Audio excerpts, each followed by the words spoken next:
Assalamualaikum warahmatullahi wabarakatuh. Eh, Setiap orang pasti suka sekali dengan kisah atau perjalanan atau momentum yang dimiliki oleh setiap orang. Momentum besar kah, momentum kecil, pokoknya itu momentum aja. Nah, ini program yang saya kepengen seorang yang saya kagumin. Saya kalau kagum saya bilang langsung. Dan waktu saya kagum itu saya bilang langsung, tokohnya namanya Igede Siryana. Saya suka soalnya ini kok orang Bali gitu. Saya kan suka sekali itu loh. Apa-apa yang tradisi gitu loh, yang etnik gitu. Lagi Bali buat saya namanya tuh Siryana. Saya langsung inget tuh, langsung kolomnya di Tempo gitu. Saya bilang ini orang kapan ya saya ketemu gitu. Alhamdulillah tuh ketemu dan hari ini tuh saya dapat buku nih, bukunya Keserakahan di Tengah Pandemi. Jadi ini memang orangnya unik nih. Mikir dulu ketua BEM Senat ya, ketua Senat mahasiswa di Unpar, tapi juga pinter cari duit dari kecil dan otaknya jahil banget, bikin segala macem gitu kan. Nggak tahu dari mana ntar kalau beliau berkenan nih. Tapi yang paling penting di era pandemi ini ada buku, dan aneh sebuah buku dibuat di tengah sebuah situasi di mana buku cuma dihargai sebagai mana PDF-nya mana PDF-nya gitu. Ternyata Mas Gede Siryana ini punya buku, dan ini bukan kumpulan tulisan. Ini adalah memang dibuat sebagai buku. Jadi sebuah pemikiran yang utuh ada di sini. Dahsyat ini tahu. Di Pak Gede Siryana. Aduh. Ini keren banget, Keserakahan di Tengah Pandemi. Sebenarnya apa sih, what's your idea to make this book ya? Jadi sebuah buku yang nggak main-main gitu. Membuat saya ini, wow, ini makanan otak banget, karena isinya coba nih ya, saya lihat Mas Gede. Kepemimpinan populis Jokowi merespons pandemi. Ini aku suka banget nih. Konsentrasi kekuasaan dan lemahnya peran Pemda. Wah, ini bicara apa adanya nih. Buruknya kepemimpinan Jokowi mengatasi pandemi, kepemimpinan Jokowi dalam manajemen krisis. Ini pasti punya ide lain atau solusi dong, pastinya. Gimana Mas Gede buku ini? Kenapa nulis buku ini Mas Gede? Memang awalnya kan saya mengamati dari pertama kali Indonesia mengalami pandemi. Nah itu kan udah mulai ada sikap dari pemerintah yang mendapatkan perhatian ya dari dunia internasional ya, WHO, kemudian beberapa universitas terkemuka, kemudian juga di kalangan dalam negeri sendiri kan juga muncul banyak yang mempertanyakan gitu loh kesiapan atau keseriusan pemerintah mengantisipasi datangnya COVID-19 ya. Nah, yang ditunjukkan kan justru malah seperti menutupi gitu loh. Atau at least abai atau gitu merespon dengan guyonan. Misalnya ya beberapa pejabat selevel menteri juga kan bahwa COVID nggak ada. Ya terus ada yang bilang susah masuk ke Indonesia karena izinnya susah gitu. Jadi dibuat bayolan gitu loh. Banyolan ini. Nah ini kan akhirnya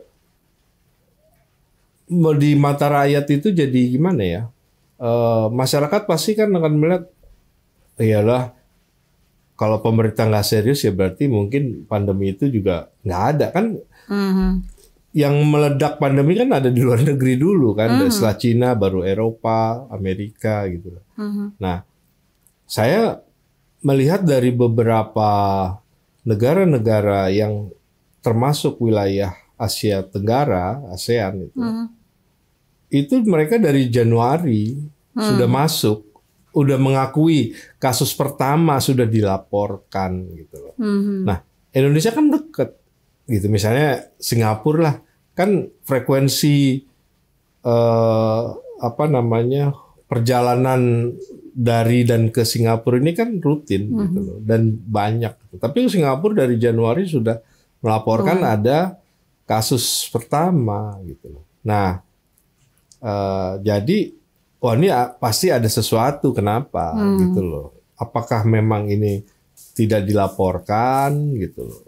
Bener nggak itu tidak dilaporkan? Nah, sampai Universitas Harvard aja mempertanyakan gitu, menuduh pemerintah Indonesia ini menyembunyikan gitu loh kasus yang sebenarnya sudah ada. Gitu. Jadi awalnya tuh dari situ. Baru saya mulai dari situ. Artinya selisihnya kan 2 bulan ya. Kalau negara-negara Asia Tenggara lain itu Januari, Thailand, Malaysia, Singapura, Indonesia baru Maret gitu, awal Maret. Jadi ada selisih 2 bulan gitu.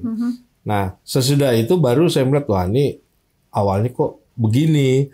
Nah, udahlah mulai saya memperhatikan terus. Saya bukan epidemiolog ya, tapi saya melihatnya dari sisi manajemen krisis pemerintah gitu loh. Iya nih di sini juga dituliskan tinjauan kritis terhadap kepemimpinan otoriter dan oligarki di Indonesia. Iya. Jadi saya melihat apa yang begini, semua negara pasti ada korban, ya artinya korban dari COVID ini nyawa maupun sakit itu pasti banyak. Dan ekonomi hancur. Nah, tapi di sini saya melihat kan ada 2 faktor ya. 2 faktor ini yaitu satu kepemimpinan, kedua kapasitas kesehatan negara. Nah, dua-duanya ini yang menjadi memperburuk ya, artinya baik dari sisi korban ya. Harusnya mungkin yang meninggal nggak seperti kemarin gitu ya, bisa diselamatkan gitu. Nah, ini 2 faktor ini yang menjadi penyebabnya. Nah, 2 faktor tadi, kepemimpinan dan kapasitas negara ini. Nah, ini ujungnya adalah menciptakan no trust kepada manajemen krisis pemerintah. Nah, aku mau garis bawain juga tuh di situ di bagian itu karena ini kemudian kondisi ini semakin diperparah, ya, artinya di negara lain juga bisa seperti itu terjadi soal kepemimpinan sama kapasitas negara. Tapi khusus di Indonesia ini diperparah dengan yaitu tadi oligarki memanfaatkan kesempatan ini untuk meng-create profit. Nah, itulah kenapa judulnya keserakahan di tengah pandemi, artinya ketika orang sedang susah, sedang menderita, mereka justru memanfaatkan ini untuk yaitu tadi kepentingan ekonominya, materi, kemudian juga agenda-agenda yang lain seperti misalnya meloloskan undang-undang ya, undang-undang cipta kerja atau segala macam dipaksakan saat rakyat lagi nggak fokus ke situ gitu. Rakyat sedang bertahan hidup gitu loh. Bagaimana bertahan hidup? Ini lengkap banget nih di sini ya. Jadi perhatiannya Mas Gede ini terhadap jadi kan dari hulu ke hilir ya. Mas Gede pingin orang ngelihat gitu loh fenomena ini dengan cerdas gitu. Iya. Jadi ini ada fenomena pandemi selama 2 tahun yang kita amburadul ya, kita lintang pukang di dalamnya. Tapi dengan buku ini sebenarnya dengan baca keserakahan di tengah pandemi kita jadi ngeh gitu loh. Oh, ini ada tokoh-tokoh ya di sini. Ya tadi udah disebutin 2 itu, tapi buah dari yang paling dirasain oleh rakyat misalnya kayak mesti ngapa-ngapain antigen lagi, PCR lagi, apalagi itu benar-benar berat dirasain sama masyarakat. Berat banget gitu. Dan mungkin itu yang di sini salah satunya yang dimaksud di sini ya. Bagaimana keserakahan itu. Itu kan sebenarnya gimana sih Mas Gede kalau pejabat terus dia sebagai pemegang kebijaksanaan tapi dia juga ikut bermain itu sebetulnya ya itu persoalan ini moral, etik gitu ya. Moral dan etika seorang pejabat, artinya di situ ada konflik kepentingan. Bagaimana seorang pejabat itu dia membuat kebijakan, tapi dia juga ada kepentingan bisnis di situ gitu. Dan ini kan persoalan ini sebenarnya bukan hanya kalau dilihat dari konteks korupsi kan tidak harus orang atau pejabat itu juga punya perusahaan di perusahaan gitu. penyedia jasa PCR-nya. Kan kalau soal aliran duitnya atau kickback-nya itu kan bisa aja muter ke tempat lain gitu.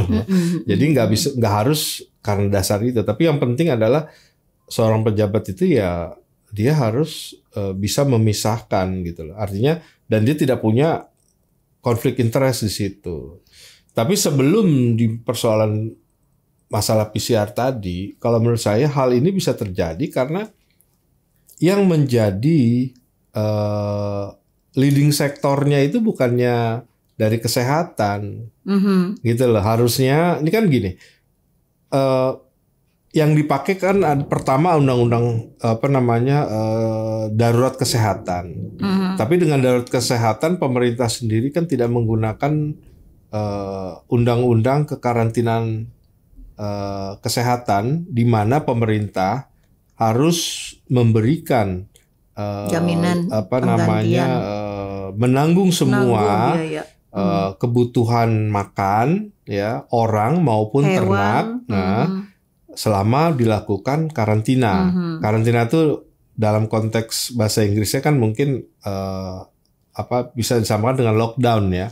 Nah, yang diambil oleh pemerintah adalah PSBB. Pembatasan. PSBB itu memang ada di dalam Undang-Undang Kekarantinaan Nasional, di mana disebutkan di dalam undang-undang itu PSBB tidak menyebutkan ada kewajiban pemerintah menanggung. Nah, tetapi dalam waktu yang nggak jauh setelah menyatakan darurat kesehatan juga menyatakan darurat bencana. Makanya kenapa akhirnya BNPB yang masuk di dalam gugus tugas ini pandemi gitu loh. Nah, ini ada confuse di situ gitu loh. Sehingga harusnya leading sektornya kesehatan. Ini semua kan udah terjadi ya. Kita mau bilang ini kan di sini pikiran-pikirannya Mas Gede Siryana ini kan saya belum baca juga, tapi ini Rocky Gerung pengantarnya ya. Rocky sendiri memberikan pengantar yang saya yakin bagus. Ini kan udah masuk berjalan. Ini ada yang menarik saya bilang. Halaman 347. Kapan pandemi berakhir? Kataku ini yang paling aku bilang ini. Ya kita 347. Oke, tapi gini, ini kan jadi bagi Mas Gede Siryana ini yang paling kentara adalah orangnya solutif gitu loh. Aku pengen tahu apa kalau gitu solusinya bagi seorang pemikir seperti Mas Gede ini. Apa ini kan sekarang korupsi, udah deh ngomongin korupsi udah sampai berbuih, udah dijelasin, oh ya bukan soal dia langsung tapi tangan kekuasaannya aja itu udah menyebabkan banyak sekali kasus-kasus yang akhirnya itu sebut korupsi tapi nggak diakuin juga sebagai korupsi. Terus ada nggak solusinya nih dari negara kita nih? Jadi enggak, maksudnya gini, yang pertama harus dipahami dulu oleh masyarakat itu siapa sih itu sebenarnya oligarki. Sering ngomong-ngomong oligarki, tapi apa nih oligarki? Binatang apa ini gitu? Makhluk apa gitu? Nah, kalau secara definisi ya beberapa literasi sih literatur tuh mengatakan bahwa oligarki itu adalah segelintir orang atau kelompok yang mengendalikan jalannya pemerintahan. Atau bisa juga di situ para elit dari politik, ekonomi, bahkan militer gitu loh. Itu secara umum. Nah, cuma permasalahannya sekarang di Indonesia ini oligarki ini sangat berkaitan erat dengan ekonomi gitu loh. Karena sistem politik kita yang membutuhkan biaya politik sangat tinggi ya, ada mahar, ada jual beli suara, ada uang cendol, istilah-istilah itu kan sudah kita dengar gitu setiap ada pilkada atau pilpres atau itu udah jadi rahasia masyarakat ya dia. Nah, masalahnya oligarki di kita ini dia hanya mengandalkan bisnis yang mengeksploitasi sumber daya alam. Artinya oligarki yang ekonomi ya, maksud saya. Gitu. Nah, para pebisnis besar ini, korporasi-korporasi ini di Indonesia ini tidak membangun manufaktur gitu loh. Artinya mereka bertarung dengan pasar internasional gitu loh. Menghasilkan produk, merekrut banyak karyawan, bikin pabrik, ada alih teknologi. Padahal sumber daya alamnya Tapi mereka hanya mengandalkan itu tadi, sesuatu yang berhubungan dengan alam, misalnya ya tambang, mineral gitu ya. Terus apa lagi ya? Ya, sawit, ya hutan, itu aja udah. Nah, sama kedua lahan untuk bangun perumahan. Nah, inilah yang di sini uangnya gede, cepat, gitu loh. Mereka tidak perlu riset ini. Beda sama orang bangun pabrik menghasilkan apa yang menjadi kebutuhan masyarakat. Itu kan harus ada risetnya. Apalagi kalau produk baru, dia develop market, dia bikin riset segala macam. Terus ada investasi besar, baru 5 tahun dia jalan, atau ada kompetitor masuk, resikonya gede gitu loh. Nah, ini kalah duitnya sama pebisnis yang ngambil main dari tambang, gitu.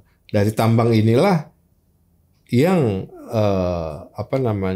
itu karena emang tadi ya hubungannya sama keserakahan itu kan pengen cepet kenyang, pengen cepet hilang. Iya. Jadi maksudnya cash carry iya. gitu. Jadi nggak mau berproses gitu kan? Iya. Cuma begini, maksud saya sebelum masuk situ kan oligarki ini bukan karena muncul pas pandemi gitu loh. Nah, kita kan bisa lihat. Nah, oligarki ini selalu berupaya untuk bagaimana mengendalikan semua regulasi, mengendalikan kekuasaan supaya tetap di bawah kendali dia, atau minimal berpihak kepada dia regulasinya.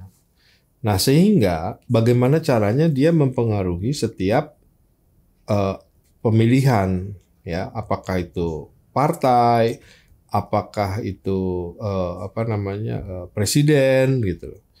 Dan mereka nih sistemnya mengijon. Bukan itu aja sih, mereka main juga di pemilihan kepala daerah. Semua karena di kepala daerah kan artinya mereka punya juga anggaran kan, yang bisa pembangunan itu dia akan dapat gitu loh, proyek-proyek dari daerah. Nah, untuk melakukan itu dia perlu uang yang besar dan cepat. Dalam 5 tahun itu udah terkumpul. Nah, itu dengan cara yaitu tadi tambang ini. Tambang ini paling gampang gitu, main di tambang. Karena kita juga kaya banget. Beda sama orang bangun pabrik, develop market baru, produk baru. Nggak mungkin 5 tahun itu dia akan bisa menuai hasil. Nggak mau. Artinya dia tidak bisa memberikan kepada bantuan kampanye gitu, atau mendanai kampanye. Tapi ini jalan terus gitu loh. Apalagi kan kayak klik dia tuh. Kayak satu, kalau orang bilang jadi satu kumpulan ya, yang dia juga pemainnya gitu kan. Iya, bisa jadi. Sementara kan gini Mas Gede, orang Indonesia tuh kan banyak pinter. Saya ingat dulu ya, dari komposisi menteri-menteri aja gitu ya. Itu kan waktu zaman saya masih SMA, kita SMA Orde baru. Ya Orde Baru lah katakan gitu. Kan dulu kesannya tuh wah pinter-pinter gitu loh. Terus sekarang itu kenapa orang-orang pinternya tuh pada kemana gitu? Memang masih ada juga, atau memang benar-benar nggak mampu lagi kita? Kan tadi kan cuma karena kita nggak mau mikir dikit aja gitu istilahnya. Kalau mau mikir dikit kan bisa tuh bikin manufacture. Jadi dari hulu ke hilir kita yang punya istilahnya gitu. Nilam, mau apa semuanya. Sedangkan hasil-hasil kayak misalnya taruhlah teri aja ya, ikan teri nelayan ya, yang kualitasnya paling bawah baru dikasih sama kita, yang kualitas atas udah bukan milik kita lagi, kan gitu tuh. Semua tuh berlaku di semua hal. Saya pikir yang orang Indonesia kan banyak yang pintar, banyak profesor, banyak dokter juga banyak gitu. Hasil risetnya juga ada gitu. Cuma maksud saya itu tadi, begitu berhadapan dengan kekuasaan, semuanya sistem ini jadi nggak bekerja gitu. Yang seharusnya katakanlah dari penelitian, riset, kemudian pemerintah memberikan bantuan untuk merealisasikan bagaimana hasilnya, manfaatnya untuk masyarakat. Ini nggak jalan semuanya gitu loh. Ya contoh mobil SMK aja kan nggak jalan. Iya, Ya artinya SMA tuh nggak jalan apa nggak ada? hah? Aku nyari-nyari juga sih. Rodanya ada, bannya ada. Bukan, aku sempat pengen beli soalnya beneran karena itu udah 6.000 kan, Iya. ada 6.000 pemesan. Aku pikir mungkin aku 6.001 gitu. Nah ini maksud saya, ya nggak usah jauh-jauh. Di buku saya ini kan ada vaksin merah putih. Hampir 2 tahun loh. Iya ya, Nggak ada ininya. nggak ada Padahal kabarnya. di situ saya baca sumber yang saya sebutkan datanya, anggarannya itu kalau nggak salah tuh 400 miliar di Depkes, kemudian dari Eijkman 200. Tapi Eijkman-nya udah tutup. Nah itu makanya berarti kan ada sekitar berapa tuh 600-an. Nah di situ artinya intinya beginilah, terlepas dari anggarannya, ini gimana nasibnya? Apakah saya jadi berpikir gini, pada saat nanti katakanlah pandemi sudah berakhir atau mau berakhir, baru dia vaksin ini siap. Terus siapa yang mau biayain? Mau untuk produksi massal? Karena orang udah semua divaksin. Udah selesai. Iya, artinya akhirnya juga, nah itu uang itu kemana jadinya? Gitu loh. Ya, ini memang Sia-sia kan. banyak pertanyaan. Padahal yang di develop ini kan kebetulan kan simple, lebih simple artinya kalau model tuh model lama lah ya, Iya, kayak Sinovac gitu loh. Iya, Jadi virus yang dilemahkan gitu loh, bukan Diambil seperti dulu, kemudian, bukan seperti Pfizer gitu. Iya. Nah ini maksud saya kan harusnya bisa lebih cepat. Nah, tapi itu artinya ada kekuatan dari bisnis oligark ya kan yang mengambil kesempatan di era Iya. pandemi tadi gitu. Nah, ini menarik lagi yaitu di sini. Nah ini kan jadi semacam satu pertanyaan kritis juga gitu. Apakah ini ditahan supaya kita bisa tetap beli gitu loh? Kita nggak tahu, nggak ada penjelasannya gitu loh. Apakah memang ada kendala sehingga nggak jadi-jadi? Kenapa? Ya kan? ya. Nah, atau memang sengaja Saya ingat- supaya kita bisa impor vaksin? Saya ingat banget ya, banyak banget di WAG itu yang pokoknya saya mau vaksin Nusantara, saya mau vaksin merah putih, nah gitu, vaksin merah putih. Banyak udah bikin jaringan-jaringan, tapi beneran Mas sampai hari ini juga Iya. nggak ada kabarnya. Ini akhir bulan ini 2 tahun pas. Oh iya, Iya. pas 2 tahun Ya, ya. karena kasus pertama tanggal 2 Maret kalau nggak salah. Wow, iya. Kasus pertama dilaporkan tuh kan di Depok juga tuh. Iya, pertama di Depok. Iya, kan 2 Maret betul. That's itu. why you come here itu karena di sini. Nah, kalau gitu kita boleh dong beranjak dari tadi kita udah ngerti ya bahwa udah bicara lah oligark, ini ada oligark ekonomi, ada oligark politik yang sekaligus juga bermain dua juga ya, politik juga ekonomi juga gitu kan Mas. Tapi gini, Mbak Nino. Jadi setelah buku saya terbit, mungkin ya hampir sebulan lah dia terbit. Itu Ibu Megawati juga pernah bilang gitu loh, ada kelompok yang cari untung di tengah pandemi gitu. Jadi artinya Berarti walaupun sah dong. iya, artinya apa yang saya tulis di buku saya ini ya mencerminkan realitas yang sebenarnya gitu. Seorang Jadi bukan ngarang-ngarang. pimpinan partai Iya. terbesar perolehannya mengatakan seperti itu. Berarti Iya, ada indikasi ya. Ada indikasi ya memang ada kelompok-kelompok yang ngambil untung di tengah rakyat yang sedang menderita di saat Itu kan nggak pandemi sembarang ini. ya kalau seorang Iya. Ibu Megawati mengatakan hal tersebut ya nggak sih? Iya. Terus kalau misalnya begini ya, kalau kita ini kan hidup nggak lama lagi ya. Sebenarnya harus ada yang kita wariskan. Kayak Mas Gede ini bikin buku ini ya. Ini hemat saya ya. Ini buku ini tapi ya, coba deh dibaca. Bukunya bahasanya simple, sederhana banget, tapi pinter banget gitu. Dan berbasis pada fakta sehingga apa-apa yang kemarin tergelar di sekeliling kita bisa kan nggak tersambung tuh. Jadi kita gini, kalau ngeliat medsos, kita ngeliat berita atau kita Potongan-potongan potongan-potongan gitu, kayak mozaik-mozaik yang kemudian terbang-terbang di kepala. Ini gimana sih? Ini gimana sih? Nah, kelihatannya ya menurut aku kalau ada ide untuk kita bahas benar-benar buat terutama buat milenial seru juga nih. Karena di sini jadi dirangkai, puzzle-nya tuh jadi dirangkai. Oh, jadi kita dapat ahanya gitu. Aha gitu. Itu menurut aku ya. Jadi kenapa buku ini kayaknya wajib dimilikin. Ini ada ya di online ya? Online ada. Ada di online. Ada di online. Ini kayaknya harganya juga nggak terlalu mahal ya. Bisa dijangkau sama milenial kayaknya. Bisa. Iya kan? Ya masih lebih murah dari nongkrong di kafe ngopi. Wah, apalagi, wow hebat banget ini. Kan biasanya kalau buku bermutu tuh zaman dulu kita selalu punya jargon, makin mahal makin dia berisi. Nah ini kan enggak. Buku ini juga saya serahin ke KPK, ke pimpinan KPK. Wow. Jadi waktu itu saya serahin. Mudah-mudahan dibaca ya Pak Firly. Ya. Nah, sebenarnya buku ini juga selain untuk mahasiswa ya, juga untuk pemerintahan ya, artinya pengambil kebijakan maupun pemerintah daerah. Asal mau rendah hati belajar. Ya, karena pemerintah daerah ini kan di situ saya tulis juga bagaimana lemahnya peran pemerintahan daerah dalam ini. Karena semua sangat tersentralistik gitu ya untuk penanganan pandeminya. Jadi kita sampai ke sini nggak ya omong-omong tuh? Tadi sih sebelum kita syuting kita ngomong-ngomong gini. Oh iya ya. Kenapa dari oligarki ini kan susah ya ditembus kayak Nabi Musa itu. Kisah Musa. Kekuatan oligarki itu gede banget, nggak mungkin ditembus. Tapi kayaknya kalau untuk secerdas orang-orang yang suka berpikir, nah ada solusinya gitu, ya kan? Nah ini kayaknya penting untuk diwarisin cara berpikir yang bukan iseng ya, tapi cara berpikir yang kalau kita mentok di sini, kamu bisa gini kok. Itu inovasinya bisa ke sini kok, kreatif dong gitu.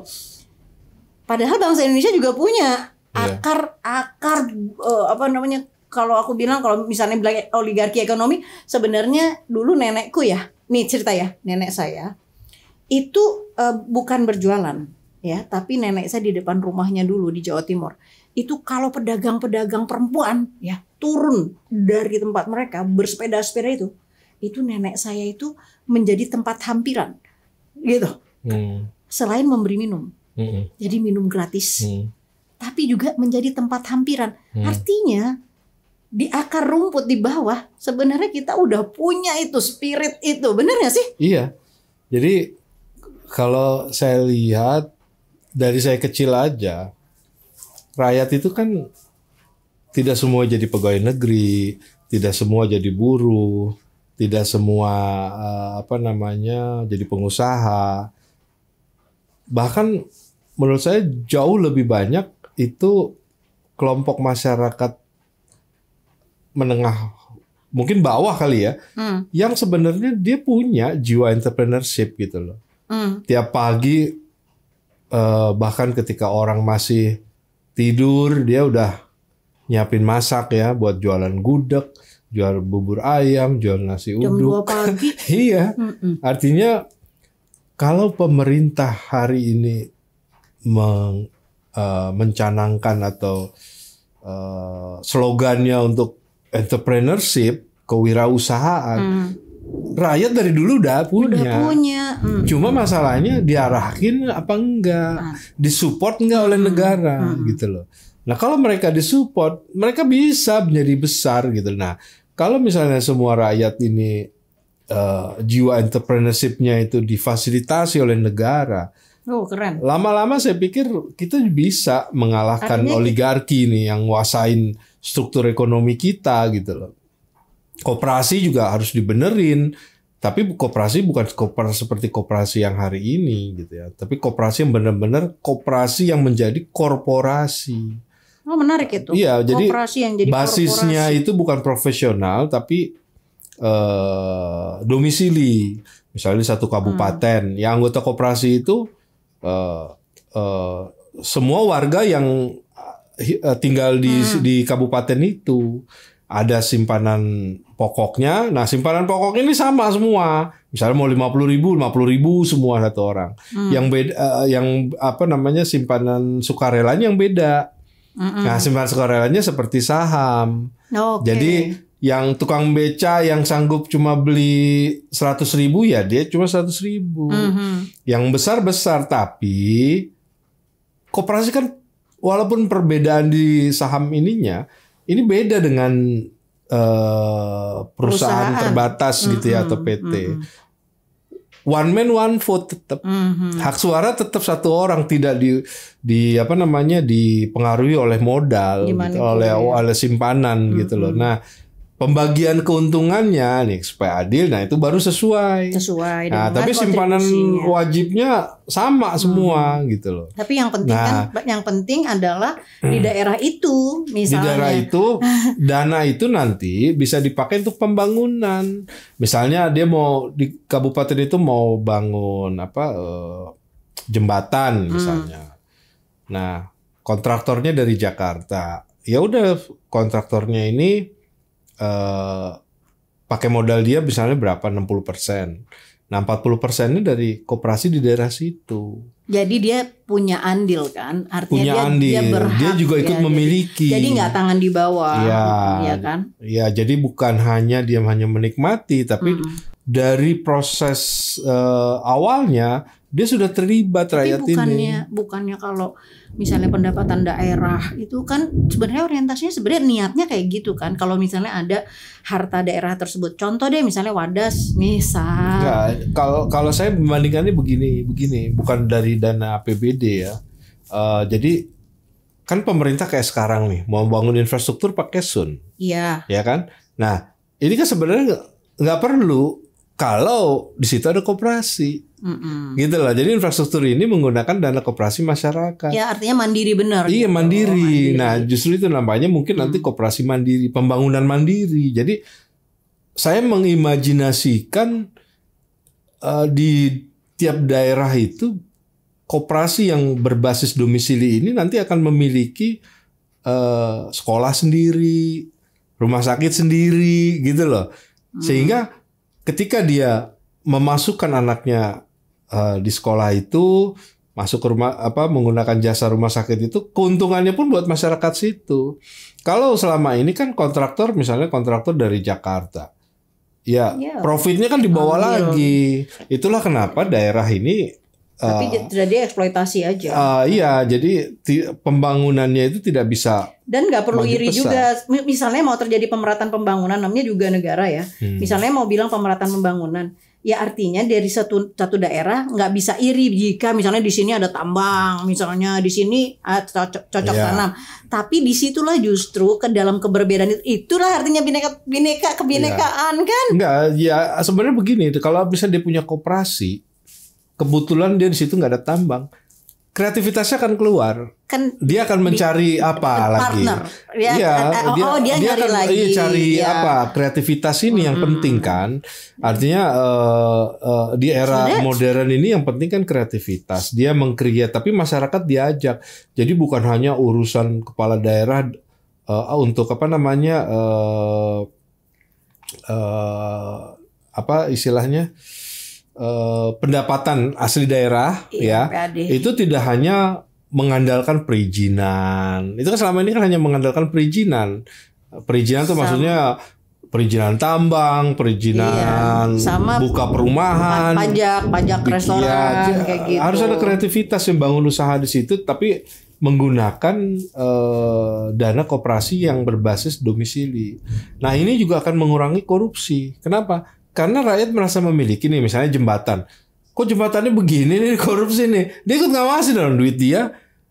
Emang ada tuh di luar ada satu negara yang begitu berbasis koperasi yang gitu? Ya ada koperasi, tapi lebih ke persoalan koperasi perusahaan ya. Misalnya kayak beberapa supermarket di Amerika ada yang milik bersama. Pegawainya itu tidak digaji, jadi semua bagi hasil. Semuanya pengusaha. Ya, jadi kalau rugi itu nanti kamu kerja malas, kalau kamu malas, kamu juga nggak akan dapat keuntungan apa-apa. Iya, nah maksud saya gini. Jadi ketika koperasi itu sudah benar-benar disupport oleh negara, artinya disupport itu dalam pengertian ada political will untuk menjadikan koperasi menjadi korporasi, nah ini nanti katakanlah pasarnya dikelola oleh koperasi, ya sekolah, rumah sakit, semualah pokoknya. Bahkan mungkin apabila di situ punya objek wisata, ya itu punya koperasi warga. Ini kan cara gitu berpikir yang sebenarnya sederhana banget. Sederhana. Ya kan? Ini cara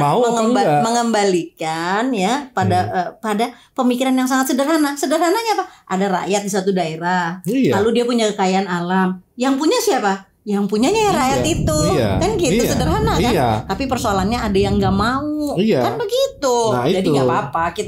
Kita ya tetap yang ideal-ideal seperti ini harus kita kemukakan agar mencerahkan bagi milenial. Kita tidak membenci oligarki dalam arti oligarki ekonomi ya. Tapi maksud saya gini loh. Ya jangan jago kandang deh. Ya, yang korporasi besar selama ini ya dia main ekspor ke luar negeri, bertarung di pasar global. Nah, itu baru benar. Tapi kalau dia ya nggak apa-apa itu memonopoli di lokal, apalagi basisnya hanya karena izin tambang, izin hutan, ya itu bukan apa ya namanya. Makanya ini kaitannya sama ini nih, oligarki, keserakahan. Karena serakah nih, kan namanya serakah. Kalau kamu mau main ekspor, kamu pedagang besar, kamu main ekspor keluar deh. Tapi ekspor bukannya sumber daya alam. Dia create manufaktur, gitu. Misalnya di sini bikin dong. Kalau memang ini bikin misalnya kasur yang bagus, diekspor kemana kayak gitu loh, bertarung gitu loh. Jangan kitanya justru masih impor gitu loh. Nah ini yang maksud saya. Jadi yang lokalnya domestik biarin dipenuhi oleh skala menengah ke bawah. Sehingga semua ikut tumbuh. UMKM ini. Toh dalam keadaan krisis seperti sekarang, korporasi-korporasi besar yang selama ini banyak dapat privilege, dapat apa? Kontribusinya juga gimana? Nggak ada. Dalam menghadapi krisis untuk bantu rakyat kan? Ada kok. Katanya dari hasil PCR kemarin kan ada sumbangannya. Ya kita tetap hargain loh. Ada sumbangannya walaupun kata sebagian masyarakat itu kan nggak signifikan. Tapi ya kita hargain aja. Nah, jadi maksud saya tadi kembali ke koperasi ini, nanti dia juga bisa mengawasi jangan sampai proyek jembatan itu dikorupsi. Nah, terus kedua, misalnya kan udah umum ya, pelaksanaan proyek dimanapun gitu pasti ada preman-premannya tuh. Nah, kalau di kampung-kampung bikin jalan, bikin jembatan itu memang punya rakyat, saya kira nanti kan ada. Iya, premannya juga nggak akan mau karena warga sendiri yang punya, gitu loh. Jadi ada otokoreksi, ada jadi saling mengawasi. Profit dari proyek itu bener gitu loh. Itu namanya apa ya begitu tuh ya? Ekosistem kayak begitu tuh namanya apa itu ya? Kayak begitu tuh. Keren banget itu kan kalau bisa kayak gitu. Ya itu koperasi emang. Cuma koperasi ini dipakai bukan hanya sektor tadi kali koperasi bisnis. Domisili ya. Iya, basisnya domisili aja gitu. Domisili. Jadi siapapun mau yang kaya yang miskin bisa ikut gitu loh. Nanti tinggal bagi hasilnya berdasarkan simpanan. Walaupun itu. Nanti akan ada tuh. Jadi kalau di daerah yang benar-benar basah gitu istilahnya akan terjadi perpindahan manusia banyak gitu kan ke sana. Iya kan? Justru maksud saya gini, itu kan bagaimana rakyat itu membangun secara mandiri, konsepnya begitu. Jadi saya melihat kalau memang sekarang ini pemerintah ngeluarin SUN gitu untuk infrastruktur, sebenarnya nggak perlu kalau koperasi di setiap daerah ini sudah besar ya, koperasi yang basisnya domisili, ya infrastruktur yang akan dijalankan kan bisa menggunakan dana dari koperasi ini. Gitu. Pakai sun itu asal jangan JHT juga dijadikan sun ya. Waduh kita kesian juga nih. Nah, itu juga kan yang butuh hari tua kan sebenarnya bukan sektor formal aja. Sektor informal gimana? Iya sektor informal lebih lagi bahkan. Sektor informal itu kan perlu apa ya? Iya, dia juga perlu hari tua, jaminan hari tua kan. Gitu. Bahkan saya pikir begini sebenarnya kalau bisa, dalam bayangan saya ya, karena di sektor formal ini kan sudah ada pensiun, jaminan kehilangan pekerjaan. Nah menurut saya jaminan hari tua ini sebenarnya bisa juga ya artinya tidak harus di bawah Depnaker gitu. Misalnya mekanismenya dirubah mekanisme dirubah misalnya begini, dia diambil dari setoran pajak pribadi gitu loh. Dan semuanya dapat. Jadi setiap orang Indonesia katakanlah mau di situ umurnya berapa? 56 ya. 56. Nah, karena ini tidak diambil dari gaji, ya artinya tapi diambil dari setoran pajak pribadi. Nah, setiap warga negara yang usianya 60 tahun dikasih hadiah ulang tahun tuh. Sebagai tanda penghargaan negara kepada semua warga negara. Gitu loh. Artinya kamu sudah bayar pajak. Yang gak bayar pajak juga disubsidi sih. Jadi misalnya yang paling kecil berapa? 3 juta lah misalnya. Tapi senang loh. Warga negara ulang tahun umur 60 dikasih ulang tahun dari negara nih. Padahal itu nggak seberapa kok. Iya. Kalau emang ada niat. Iya. Artinya ya jadi kalau ini kan jaminan hari tua ini kan diambil dari gaji. Dari uang gaji mereka. Gaji ditambah sama subsidi dari perusahaan. Ya. Nah maksud saya itu kan sebenarnya nggak perlu lagi memberatkan apa namanya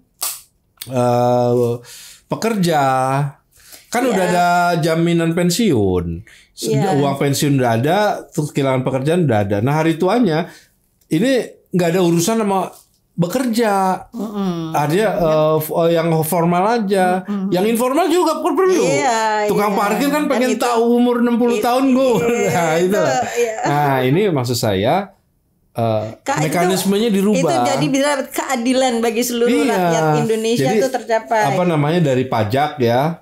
Selama ini kan kita suruh bayar pajak aja pribadi ya. Ya sekali-sekali negara ngasih terima kasih lah yang sampai umur 6 yang meninggal sebelum 60 tahun meninggal kasih. Kan dia udah selama ini udah bayar pajak, masa nggak dikasih? Keren. Reward lah gitu ya. Ini apresiasi. Pasti anak-anak muda suka, milenial suka kalau dapat pikiran kayak gini. Oke. Mas Gede, kita itu memang di Nano for the Future kita orientasi kita adalah pada masa depan. Nah, ke depan. Jadi kita nggak nengok ke belakang lagi. Kita mau nengok ke depan. Jadi buku ini menurut aku kayaknya kita mesti bicarain lebih lebih dalam ya. Karena ini bukunya benar-benar komprehensif. Tapi dia populer gitu, jadi disenengin ini, bakal disenengin sama milenial. Kita bikin yuk, ini pembukaan aja gitu loh, pembukaan kenalan dulu sama Mas Gede Siryana. Ntar kita bedah-bedah, kita ajak. Dibedah sama milenial. Iya, anak milenial mau setuju, mau nggak setuju, mau protes, mau kasih ini malah seru gitu. Jadi kayaknya kita ketemuan yang untuk saat ini kita sudahin dulu sambil berharap mudah-mudahan Allah memberikan kepada kita umur ya kan. Amin. Untuk bisa kita ya ngobrol-ngobrol seru soalnya daripada ngobrolin yang apa ya mendingan juga kita ngobrolin buku. Nah ini ada buku yang bagus, aku benar-benar berharap sebelum kita nanti punya kesempatan lagi ngobrol sama Mas Gede, milikin dulu bukunya, ada di online, judulnya Keserakahan di Tengah Pandemi ya. Pengantarnya Rocky Gerung, nggak tanggung-tanggung nih, dan penulisnya Gede Siryana. Ini penerbitnya Infus. Cepat buruan cari aja Keserakahan, tulis aja Keserakahan di Tengah Pandemi. Ini banyak ilmunya sini ya Mas Gede. Kita ntar ketemu lagi ya, insya Allah ya. Insya Allah. Banyak nih. Oh ini ada komentar-komentar juga dari Dr. Rizal Ramli, ada dari Jenderal Purnawirawan Gatot Nurmantio, ada Prof. Siti Zuhra ya kan. Ada Dr. Hariman Siregar, ada Tamsil Linrung. Nah ini rekomen nih mereka, orang-orang yang suka baca buku. Oke, guys semuanya, kita sudahin dulu pertemuan sama Mas Gede. Sangat menyenangkan untuk bertemu dengan seorang pemikir. Jarang nih kita kebanyakan kan orang yang nggak mau mikir susah, jadi ya maunya gampang, udah gampang aja, wah gitu, gampang ya. Kalau orang mikir tuh dia mau susah, mau payah ya. Kita pengen generasi yang lebih baik. Oke, bukan hanya sekedar buku aja, tapi juga apa yang Mas Gede mau sampein sama semuanya. Silahkan. Jadi dalam situasi negeri kita hari ini ya, ini hampir 25 tahun reformasi. Ya. Tahun depan udah artinya 25 tahun ini reformasi 98. Tapi yang terjadi adalah reformasi sudah dibajak oligarki dan kita, negeri kita ini ada di bawah tahta oligarki. Ya, jadi, nah, rakyat hari ini masih bisa makan tempe karena oligarki juga masih makan tempe. Rakyat juga masih bisa ngopi karena oligarki juga masih ngopi. Tapi rakyat jangan berharap menghapus threshold 20% karena oligarki masih menghendaki threshold 20%. Dalam nih. Pesan terakhirnya dalam, harus dipikirin nih benar-benar ya. Jangan sampai kita jadi ketinggalan kereta ya. Oke, sampai ketemu lagi insya Allah sama Mas Gede Siryana. Assalamualaikum warahmatullahi wabarakatuh. Waalaikumsalam warahmatullahi wabarakatuh.